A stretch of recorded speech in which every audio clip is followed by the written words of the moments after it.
Swimming pool pump sizing mistakes. I see it all the time. I even see it done by the pros. So if you're a homeowner or pool owner thinking of going your own route, which a lot of people do, a lot of people just pool pump broken, they just go on Amazon and they order a pool pump.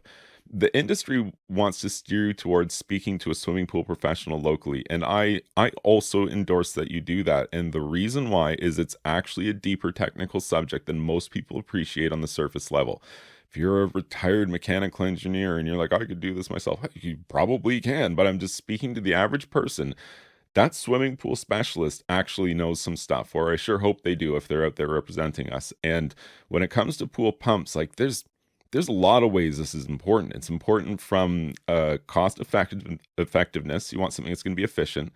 It's important from a longevity standpoint. If you choose the wrong pump, you are almost certainly not going to experience longevity for your investment here. And there's a safety consideration here as well, because if you choose the wrong pump, then you could have a safety problem. And that brings me to my first point, that if you're going to make a mistake, where are you going to go wrong? Here's the first thing you're going to do. You're going to buy a pump that is too large for the application. Even if you go outside and you're like, oh, I have a 2 horsepower pump, so I bought a 2 horsepower pump. I had one, so I bought one. What's the problem? The problem is this is a deep technical subject, and I'll give you an example of it.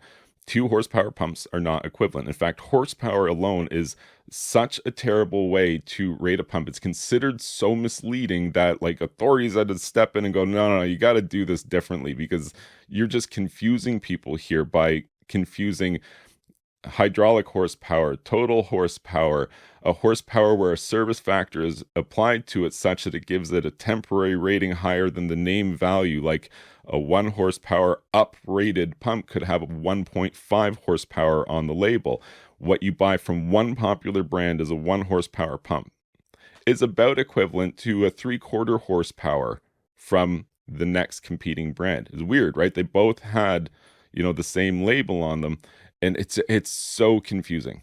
It is so confusing. And that doesn't even take into consideration the difference between a medium head or a high head pump. And what happens if you go out there and you just replace your 2 horsepower pump? You thought you're buying the same thing, but you had a medium head pump before, and the new one is a 2 horsepower, maybe even a little bit less than that, but it's a high head pump. What that means to your pool system is you used to pull 50 gallons per minute through the suction and through the filtration system. Now, maybe it's 90. Maybe it's 120 gallons per minute, because that is a very realistic thing. Because, again, pool pumps are not a shallow subject, and there's a lot of ways that you could make a mistake here. And if you're drawing too much through the suction system, you could be creating an entrapment hazard. Entrapment hazards in swimming pools are what kills people, and it's not something that you want to have or be responsible for. And it's, again, one of the main reasons why the industry really steers you towards speaking with a local professional when you want to do something like install a new pool pump.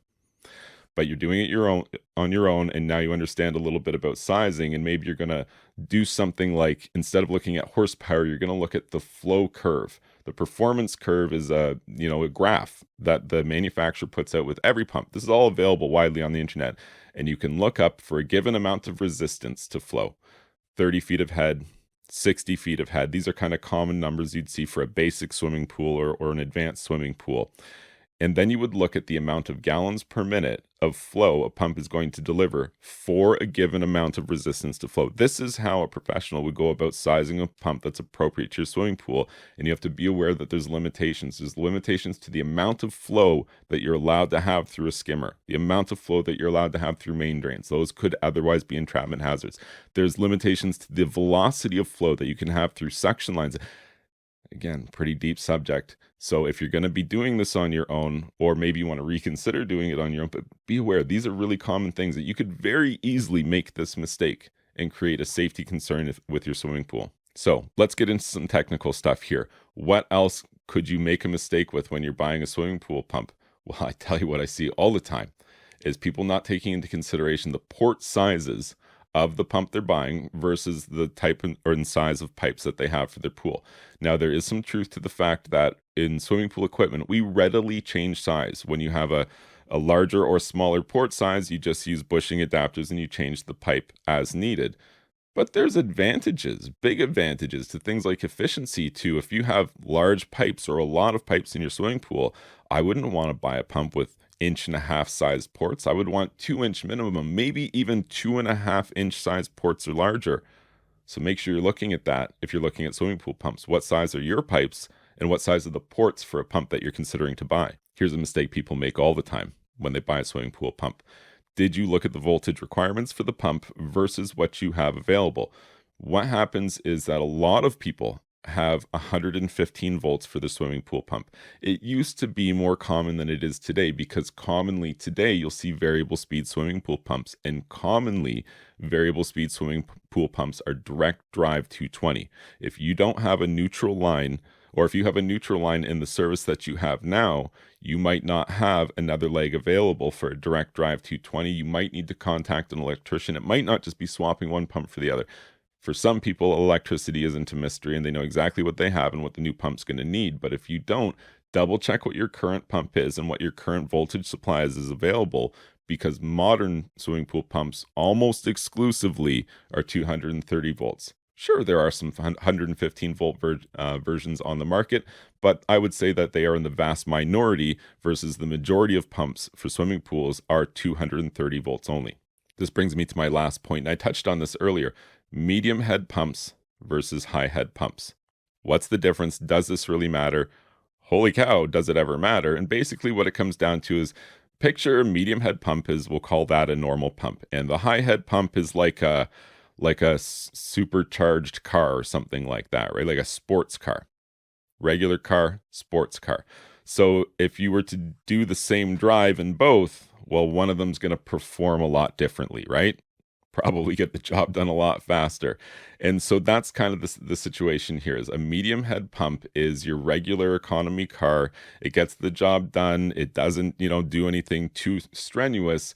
Whereas the other option is like this super powerful thing. It can do crazy stuff that the other one can't do. So what is the crazy stuff the other one can't do? Well, what if you have a very demanding system with a lot of resistance to flow? Resistance to flow is really what it comes down to. Your system has a certain amount of resistance to flow that the pump has to overcome in order to move water. This comes down to efficiency, size, number of pipes, distance from the equipment to the pool, the height, elevation of the pump in relation to the water level in the pool. All of the stuff factors in.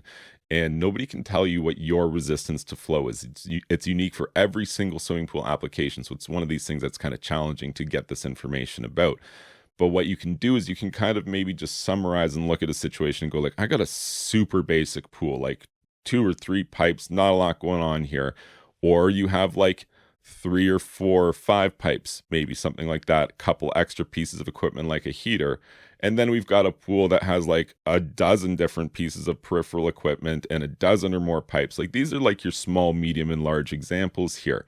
So in terms of resistance to flow, 20 feet of head for the small, 40 feet of head for the medium, and 60 feet or more of head resistance for a large. That's how I would approximate these numbers. And then I would go to the performance curve for any given pump. Every single pump that's sold on the market has a performance curve available online. You look it up, and using the example I just gave you, choose a resistance to flow on the graph, like 40, follow it over, and look at how many gallons per minute your pump will be able to deliver under those circumstances. Look up the flow curve for the old pump that you have, and that's going to give you a great idea how much water you're moving now, and now you can make an apples to apples comparison for a pump that you're looking at buying in the future. Because holy cow, when you just start looking at horsepower, you're so lost. I know you have no chance of getting what you need because it's too confusing. It's too confusing by design. It wasn't made for you to be able to make an informed decision, period. It simply wasn't. It was, if anything, made purposefully to make things really confusing. I swear that's the case. If you found this information helpful, please be sure to like this video and subscribe to my YouTube channel. And you can check out my website, swimmingpoolsteve.com.